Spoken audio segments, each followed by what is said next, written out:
जो जाहिल व्यक्ति है वो विद्वान हो ही नहीं सकता। तो हमारे अंदर अगर वो गुण है, हम पढ़े लिखे हैं, तो स्वाभाविक हम कथावाचक का काम करेंगे। और में अल्लामा इकबाल साहब ने कहा है कि मजहब नहीं सिखाता आपस में बैर रखना, हिंदी है हम, वतन है हिंदोस्तां हमारा। हिंदू के अंदर तो कट्टरता होती ही नहीं है, वो तो इमोशंस है उसके अंदर इमोशन, वो बहुत ही दयालु व्यक्ति होता है। हिंदुत्व का दूसरा नाम जो है इमोशन है, दयालुपन है। जिसके अंदर दया नहीं है, जिसके अंदर दया भाव नहीं है, वो हिंदू हो ही नहीं सकता। उप मुख्यमंत्री और हैं, पिछड़े समाज से आते हैं, तो उनको बीच में स्टूल दे देंगे आप? क्या कोई मुख्यमंत्री स्टूल पे आज तक कभी बैठा है? और क्या उस वक्त चेयर्स नहीं थी? इनको तो आ जाना चाहिए समाजवादी पार्टी में। राष्ट्रीय अध्यक्ष जी ने तो कई बार कहा, क्या वहाँ फालतू की बात करते हो, आओ हम मुख्यमंत्री बना देंगे, स्टूल मंत्री से बड़े मंत्री बन जाओ। दोस्तों, हमारे साथ में विधायक प्रतिनिधि विजय बहादुर जी हैं। इन्होंने समझिए कि रमाकांत यादव जी के उन दिनों को देखा है जब इस समाज में गरीब, दलित, पिछड़े या जिनको भी आवश्यकता होती थी, वहाँ केवल मैं नहीं कहूँगा कि वो एक विशेष जाति का, वो ऐसे मतलब व्यक्ति रहे कि वो हिंदू हो कि मुसलमान हो, किस जाति का है, कभी उन्होंने धर्म नहीं देखा। उन्होंने केवल जिस पद पे रहे उस पद की गरिमा को बनाए रखा और सदैव जो अपने कर्तव्यों का पालन किया। लेकिन वही कहा जाता है कि समय कब क्या करवा दे कोई नहीं जानता है। जिस समय रमाकांत यादव जी 4 बार के सांसद, 5 बार विधायक, यहाँ तो एक लोग हैं कि एक बार विधायकी जीतने के बाद दोबारा समझिए क्या बताएं, पत्ता गुल हो जाता है और सारी इंद्रियां सिकुड़ जाती हैं। लेकिन 5 बार विधायक होना अपने आप में दिखाता है कि जनता में जो लोकप्रियता कितनी कायम थी वो आज भी कायम है, क्योंकि आज भी उनको चाहने वाले लोग रो देते हैं। आपने कई वीडियो देखा होगा कि लोग रो रहे थे, लेकिन रोने से कुछ नहीं होने वाला है। जनता मन बना ली है। 1 साल बाद 27 में चुनाव है। अब देखना है कि चुनाव में क्या माहौल बनता है और जिस तरह से उनको जेल की हवा खिलाई जा रही है वो हवा कितनी कारगर होती है। सर, स्वागत आपका है। बहुत बहुत धन्यवाद। सर, जब से ये मामला कुड़की वाला हुआ है तो क्या कैसे देखते हैं इस चीज़ को आप? देखिए पत्रकार साथी, सवाल ये नहीं शीशा बचा के टूट गया, सवाल ये है कि पत्थर कहाँ से आए थे।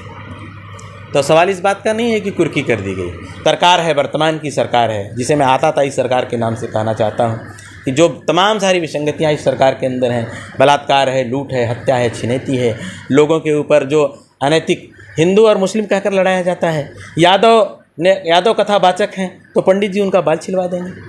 क्या वो हिंदू नहीं थे? यादव जी हिंदू नहीं थे? यादव हिंदू नहीं है।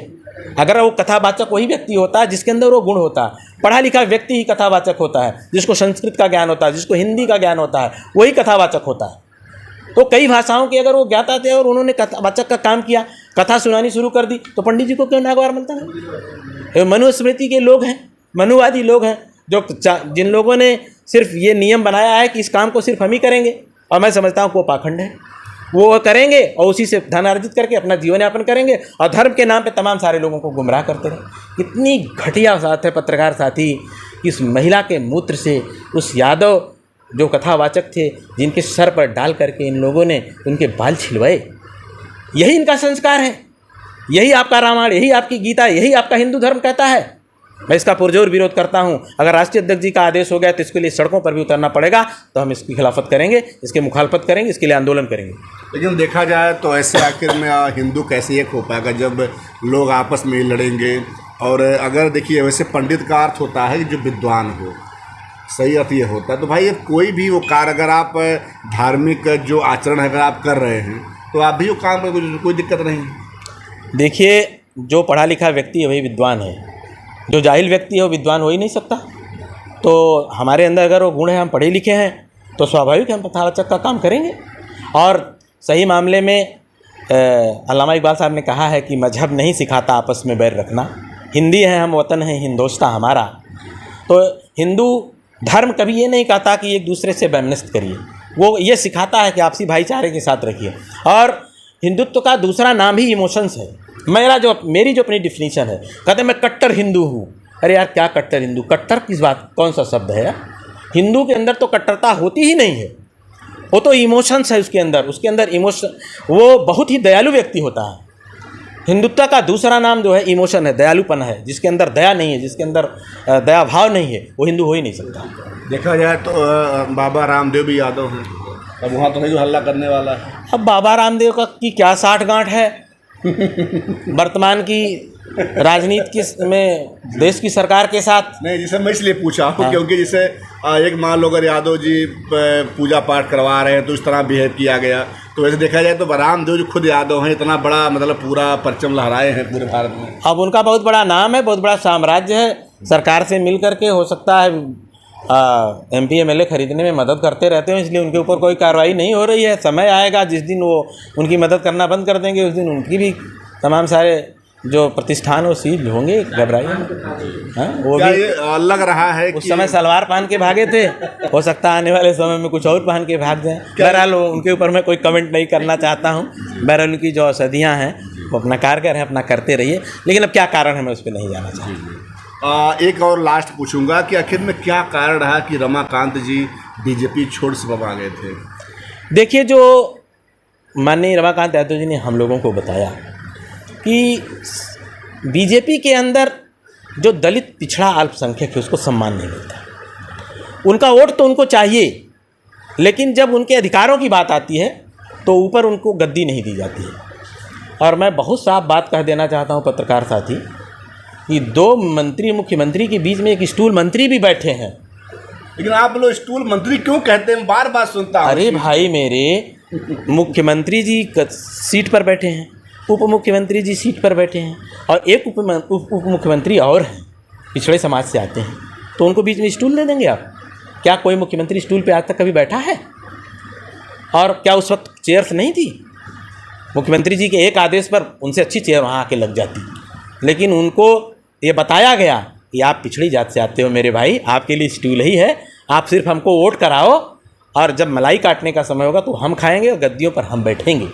यही कारण था वहाँ पे कि कहीं ना कहीं सम्मान में कमी मिली, और आदरणीय रमाकांत यादव जी सम्मान के भूखे हैं।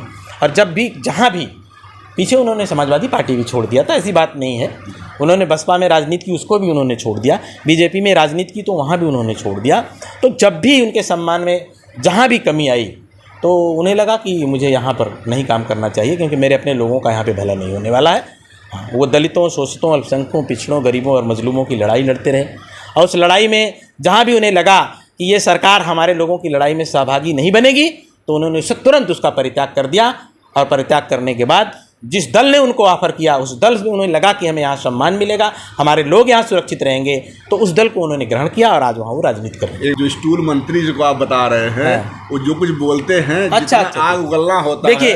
देखिए आप पत्रकार साथी, मैं साफ बता दूं, भारतीय जनता पार्टी जो है एक मुहरा जो है, चेस का एक मुहरा रखी हुई है कि वो सिर्फ इसीलिए रखी है कि ये सिर्फ अखिलेश जी के ऊपर बोलेंगे। उनको कोई काम नहीं है स्टूल मंत्री जी के पास, और दूसरा कोई काम नहीं दिया गया। जब भी राष्ट्रीय अध्यक्ष जी हमारे बोलेंगे, बीचों में आके टपक पड़ेंगे, अनायास का नरगल प्रलाप, कोई आधारहीन बातें हमेशा करते हैं सिर्फ उनके बारे में। तो उन्होंने लगा रखा है, जैसे हम हॉकी के खिलाड़ी थे तो राइट आउट खेलते थे, तो जब हम साइड से लेकर के गेंद जाते थे तो विपक्षी दल के लोग 3 लोग हमको घेरा बना करके घेर लेते थे कि यादव है, आगे जा कर के सीधे सीधे क्रॉस मारेगा तो इसका कैप्टन गोल कर देगा। तो उनको घेर के रखे हैं इन लोगों ने, उनको लगा रखा कि इनकी हर बात का जवाब यही देंगे, दूसरे लोग नहीं देना चाहते, इनको मुहरा बना के रखिए। इनको तो आ जाना चाहिए समाजवादी पार्टी में। राष्ट्रीय अध्यक्ष जी ने तो कई बार कहा, क्या वहाँ फालतू की बात करते हो, आओ हम मुख्यमंत्री बना देंगे, स्टूल मंत्री से बड़े मंत्री बन जाओ। ये भी हमारे साथ में विजय बहादुर यादव जी, जो जिन्होंने अपने बातों को रखा। आप लोगों को कैसा लगा कमेंट कीजिएगा। जय हिंद, जय भारत।